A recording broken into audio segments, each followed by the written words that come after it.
ang turo ng mundo, pre, huwag mo hayaan, hindi ka duwag, hindi ka bakla. Kapatid, yung gulong maliit, lumana ilalo.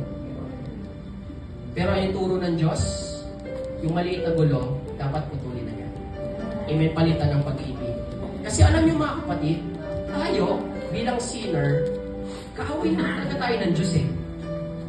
Amen? Yung sinner na word mga kapatid is an enemy, rebellious, kaaway ng Diyos. At tayo po yun.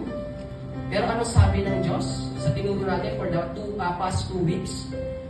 Itong mga sinner na to, ay minahal, pinatawad, at tinubos ni Kristo. Amen? Yan po yung tinuturo po ng church.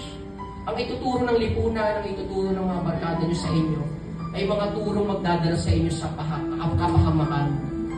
Amen? Pero ang turo po ng Diyos ay magdadala talaga sa atin sa totoong buhay. Amen. Sa church, mga kapatid, tutulungan ka maging mabuting tao. Sabi mo sa katabi mo, gusto mo ba? Gusto mo ba? Gusto mo ba?